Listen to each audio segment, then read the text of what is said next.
Welcome and welcome to the person. Yes, yes, yes. A lot of us are still disappointed from yesterday's loss to West Ham, and I understand it. I understand the very disappointing. We wanted to go further. There's a huge opportunity there for us to actually claim that trophy, but unfortunately, it has come to an abrupt end, and it is what it is. Well, what I am not going to subscribe to is this insult, abuse of players, manager calling for Ateta out. No, like let's stop it. I find it very, very interesting that some of you have the temerity to go beyond and above to actually abuse this player. See, I think we are allowed to criticize a player professionally, but see you calling Kai Havertz. He didn't have for me. Kai Havertz was not the worst player yesterday. He wasn't, but he's this perennial scapegoat. Arsenal fans love to always now take out their frustration. See, if you are frustrated with life, go fix yourself. Now, I find it very amusing. You can abuse Kai Havertz. Shout out to you for being benevolent and having a thick skin. I think footballers should have a thick skin because we know the realm where we operate right now. Social media people think they can say all and everything behind the keyboard, behind faceless avatars. No, give it to you, give you a kicking verbally, and say what they think they can say, and no repercussions. You're having peace poor peasants. Some of them on government support, some of them barely can survive financially and otherwise, have the audacity to abuse these players. If the player decide to return this gesture, oh, he's bullying me. No, you're not going to play victim all the time. You can't. The other day, I was watching a set of side stream calling Jim Ratcliffe that how much does he have? Respect with Saeed. Nobody in your lineage or generation will be able to have the kind of money, influence, and affluence of Jim Ratcliffe. But because you are a streamer and you make some money from YouTube, new money, which we know is not going to be sustainable. Nobody knows you apart from what we see on YouTube. But you have the temerity, the audacity, the guts to call out a billionaire. He might not be the richest billionaire, but none of your respect, nobody in your family comes close to this guy. You had your audacity to say how much does he have. This is what the internet has allowed peasants to raise their voices. I'm not rich either. I can criticize, but I do it within reason. I don't go beyond and above and insult people. I can question your sporting integrity.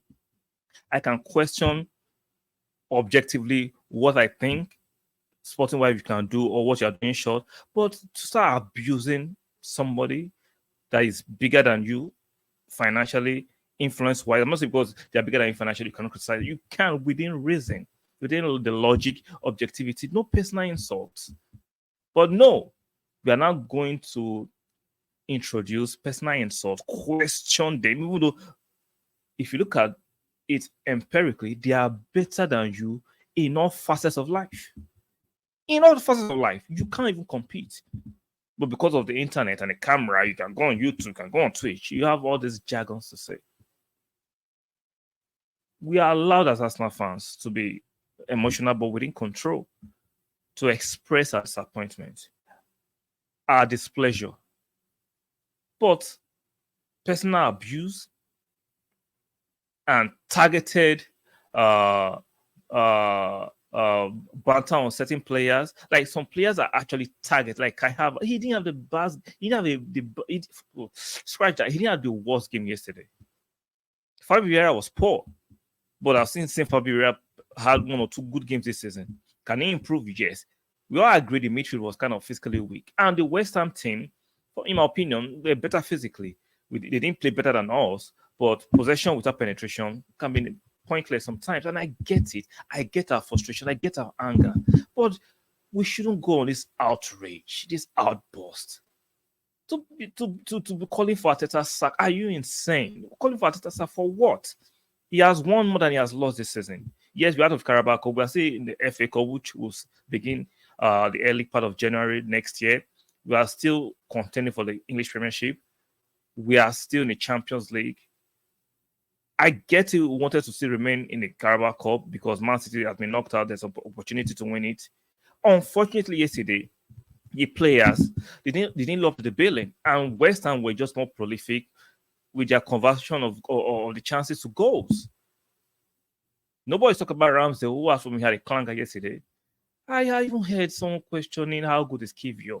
We all saw how good Kivio, you can say she was Sheffield United, but we saw his way he was passing. Kivio did not put a foot wrong yesterday, but because he's not a popular name, let's target him. Well, what is wrong with you, some of you fans? Have you lost it? I know there's commercial value, especially financially, in pushing agenda, right?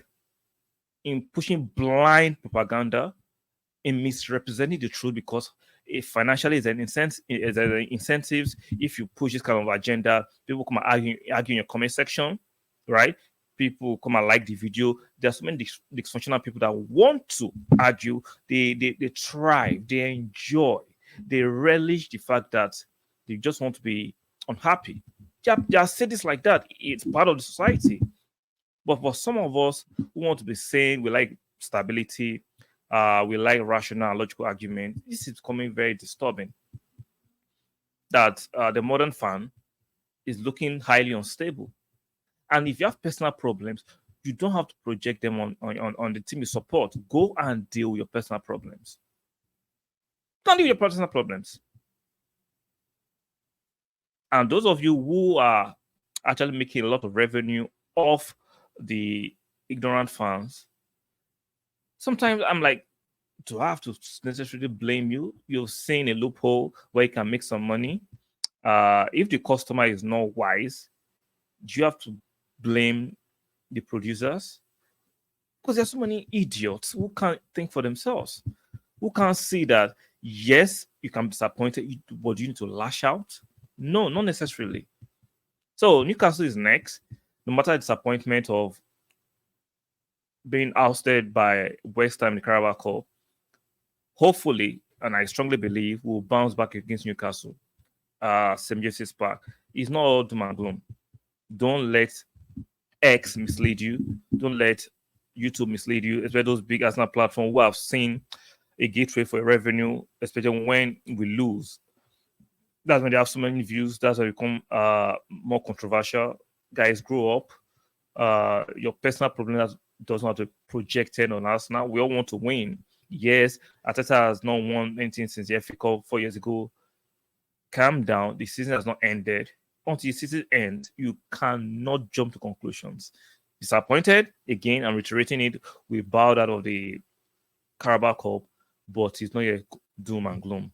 Do me that favor, your way out. I know some of you will be upset with me. I don't care. The truth is bitter. It is what it is. Like the video. Very, very important. Subscribe. You're here to subscribe.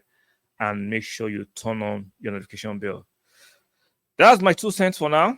Watch out for the Newcastle preview in the next few hours. Keep supporting the Arsenal. Keep supporting Arsenal. Keep supporting the channel. And I'll see you guys on the next one. Bye for now.